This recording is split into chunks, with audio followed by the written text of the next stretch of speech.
Hello and welcome to another edition of Entertainment Extra with Joe Crawford on Remic TV.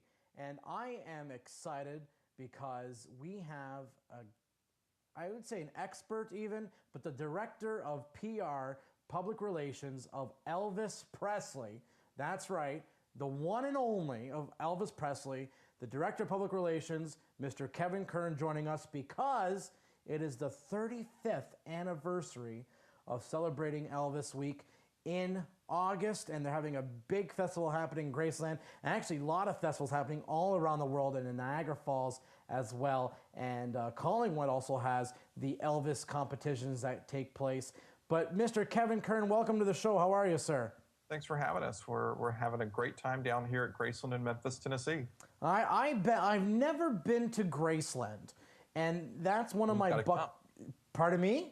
You've got to come. Oh, I definitely have to, because that's one of my bucket lists to do. I have satellite radio, and I listen to the Elvis channel on the Sirius XM radio all the time, and they're in that blue suede chair there across from the Elvis Mansion. But for people who haven't been to Graceland yet, of course, there's lots of tours with Elvis Presley's mansion and that. Tell me a little bit about the tours that take place with Elvis Presley's mansion and what people can end up seeing. Well, when you walk through the front door, you're transported back in time to Elvis Presley's home, and you're invited through that front door to tour the King's Castle, Graceland. It's really a time capsule of the 50s, 60s, and 70s, and you see how the Presley family lived. And then also, too, you kind of take a tour back in time through the rise of rock and roll, through the year of 1954 through 56, when Elvis's career really started, and you see the roots of rock and roll and the music that happened here in Memphis. You know, it was more than just Elvis. It was the city and the Sun Studio as a whole that really helped launch the genre of music that we know today as rock and roll. So you kind of get a bit of Elvis Presley's life, but also a history lesson about the evolution of rock and roll music.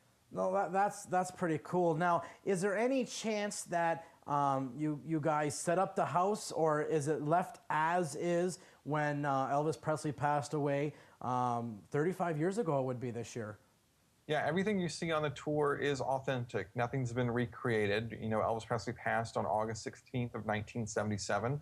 And coming up next month in June, we will be celebrating the 30th anniversary of public tours of Graceland. It wasn't until 1982 that Graceland opened for public tours by the family as a necessity to either open it for tours or sell the mansion. And so they decided to open the doors, but nothing had ever changed. They hadn't sold off the furniture or anything like that. So everything that you see is authentic. The couch is the same one Elvis sat on. Nothing's been recreated. All the jumpsuits that you see on display are from the Graceland archives that were worn on stage and owned by Elvis Presley. So it's truly a unique and authentic experience, and it's all through the family.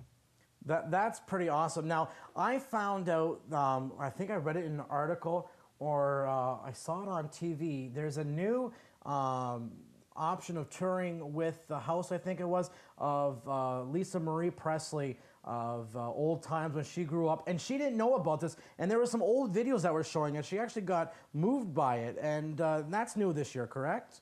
Right. We do have several exhibit spaces on the property as well. One is kind of attached to the mansion, and that is where we just opened on February 1st, Lisa's birthday, Elvis Through His Daughter's Eyes, a brand new exhibit that she was involved with the production of, and she came home to cut the ribbon and actually invite some first guests of the day to tour the exhibit, and she was really moved by it, by seeing some of the videos that were playing that she hadn't seen in years, even a corner of the exhibit really recreates her upstairs bedroom at Graceland, and it really just kind of took her back to her childhood, and it chronicles the 9 years she spent with her father that he was living during her lifetime, but also chronicles how she carries on the Presley legacy today, which is a very rich legacy filled with philanthropy efforts, and she's very much involved in that, and also even her own music career, which she just dropped an album about 2 weeks ago now, so still very active in carrying the Presley family torch.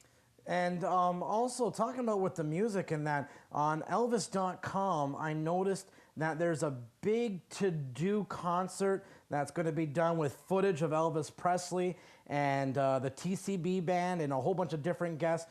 Tell us a little bit about that. Right, we have a concert that will take place at the FedEx Forum here in Memphis during Elvis Week. It's a concert type that we've done around the world, but when we do it during Elvis Week in Memphis, it's always a special production that has something that fans who've seen the concert, say in London or Amsterdam or Zurich, haven't seen there. And so we're putting together a special show. There's always a special appearance by the family. But what happens is we've taken archival footage of Elvis performing either in Vegas concerts, concerts you would have seen on tour, or the Aloha from Hawaii special, or anything. And what we've done is we've been able to take out everything except for Elvis's vocal, and his original band and backup singers play in tandem with Elvis. And it's really just a unique concert experience. And you wind up seeing Elvis on the screens, and if you're like me and you've been to a concert, for the most part you're not on that front row and aren't able to see the celebrity up close and personal. So typically you find yourself looking at the screens, and that's the exact fact that you have here. You see Elvis on the screens, and it's like you're at a real Elvis concert. It's pretty cool. That is because technology nowadays has made it that Elvis is still alive.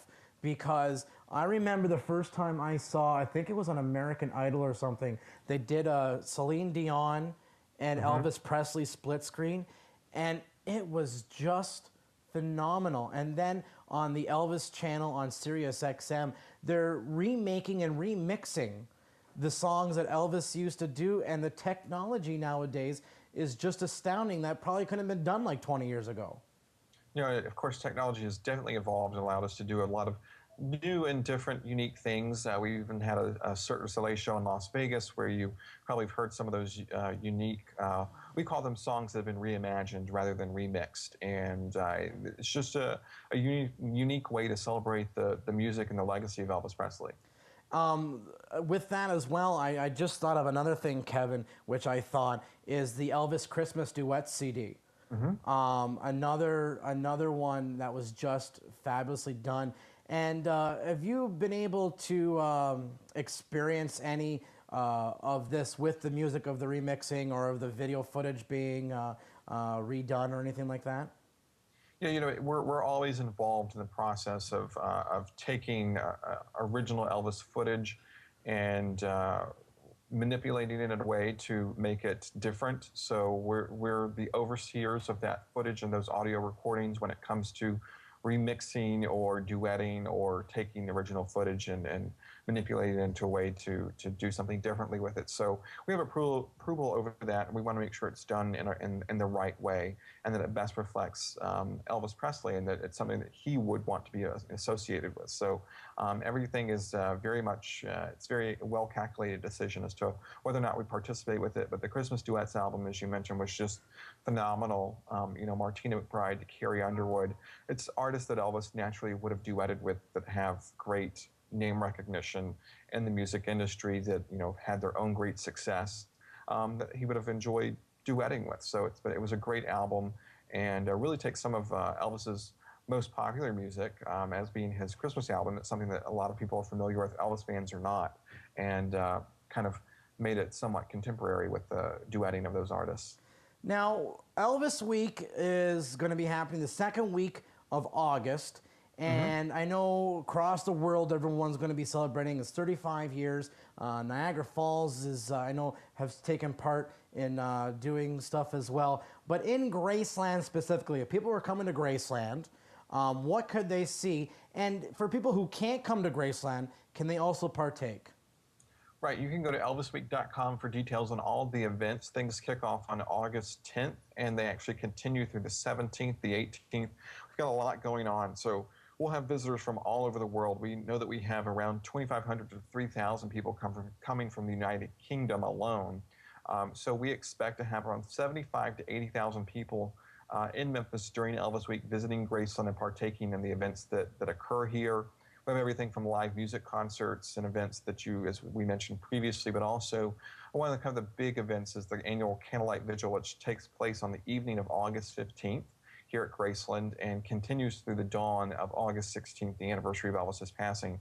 And it's a silent, solemn candlelight vigil, and fans gather at the gates of Graceland and then proceed up the driveway and pass by the grave of Elvis Presley at the Meditation Garden at Graceland Mansion, and then walk back down. And typically we open the gates around 8:30, 9 o'clock in the evening on the 15th, and that will continue well into, well beyond sunrise on the 16th. And it's just a testimony to Elvis's legacy and what he meant to the world. And, Springsteen said it best, Elvis was, the rocket part. He was the shot heard around the world in terms of a rock and roll revolution, and we have a lot to thank for Elvis. What is it that you think that, that's interesting you mentioned that, what is it that you think that has made Elvis legacy even live this long? I mean, like, okay, he passed away in 1977, and I mean, okay, he could have been like gone and done, and no one else could ever hear from Elvis again. But 35 years later, everyone, no matter how old you are, whether young, adult, teen, senior, they've heard the name Elvis Presley. And what is it that you think that Elvis Presley still lives on today at the name of a household? It's such a difficult question to ask, but the easy answer is that Elvis is a phenomenon, and there is no real easy explanation. But for the most part, it is because he is a part of rock and roll history. He's a piece of pop culture. Whether you like Elvis music or not, you're aware of him. You are aware of what he contributed to music today, and you can't help but respect that. He's a part of the American music narrative, and Elvis Presley, you can go anywhere in the world and say Elvis, and people know who you're talking about, and typically they also know that Elvis is from Memphis. So, he's just done so much for not only the city, but for music and film and television. Elvis has generated a lot of firsts in various industries. Most definitely, and I love and I instill into my church. I'm a choir director, organist at a church, and I think even the gospel music of Elvis Presley, even just mentioning it, even because I'm thinking how great thou art, and I'm getting goosebumps just thinking, just hearing the quartet and him singing that, and yeah, like he made a first movement into gospel like this too. It was just amazing. Right. Elvis's musical roots are in the church and in gospel music. He was First Assembly of God and spent a lot of time singing at church. He also would occasionally sneak out and go around the corner to the African American church and sit in the back of their services and soak up some of their music influence as well. But for Elvis, it was all about the gospel music. He won 3 Grammys, all for gospel recordings, believe it or not, none for rock and roll. Awesome. And after a concert, you'd find Elvis around a piano to unwind, playing gospel music. So gospel is always very close to Elvis Presley's heart. Well, I want to especially thank you, not for being on the show, but to also all your staff, all you members who work, excuse me, under the Elvis Corporation there, and keeping this legacy alive, and for keeping it going for a strong 35 years.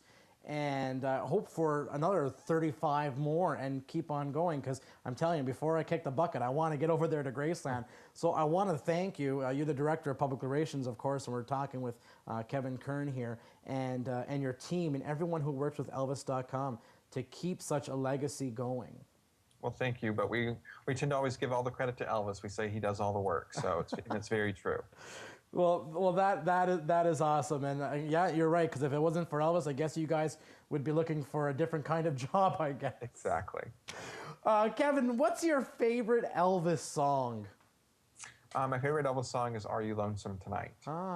Any specific reason why? I just think it's kind of one of those. It's a love ballad of sorts. It's kind of a slow song, and Elvis sang a variety of genres of music, up tempo and slow, and for whatever reason, I just really enjoy "Are You Lonesome Tonight?" Have you ever seen Elvis in concert or in person? I have not. I was actually born after Elvis Presley passed. Oh, okay. That's why you still got the baby face like me. Okay. I guess you've met Priscilla and Lisa, though, of course. Right. The family still comes home quite a bit to celebrate milestones, such as Lisa coming back for her birthday and the opening of this exhibit, to Priscilla, who's still very much involved in the Memphis community, was just here for the christening of a riverboat that's sailing out of Memphis down to New Orleans and back and forth along the Mississippi.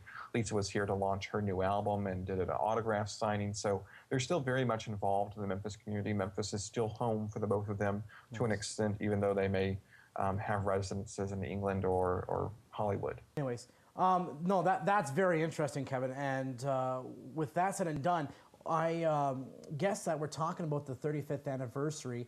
Even though we're promoting this, you guys are open all year long, and you guys got stuff going all year long, right? So it's just not for August. Right, we are open year-round, even in the winter.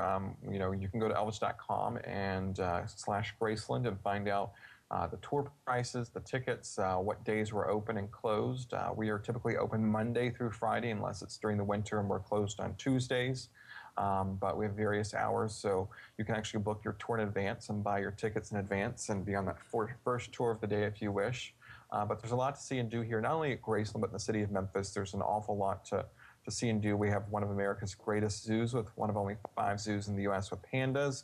We have the great, amazing Mississippi River, the best barbecue on both sides of that Mississippi River, we like to say, and a lot of unique history and culture. Their Sun Studio, where not only Elvis, but Johnny Cash, Carl Perkins, Jerry Lee Lewis all first recorded and were discovered. So Memphis truly at the epicenter of rock and roll. You got me sold. I'm coming, Kevin. I gotta save money. That's my next trip. All right. Kevin Kern, the Director of Public Relations for Elvis.com. I want to thank you very much for being on this show and keeping the legacy of Elvis Presley living on. Thank you. All right, keep it tuned to all our shows here on RemixTV.com. For Entertainment Extra, the King has left the building. Thank you and good night.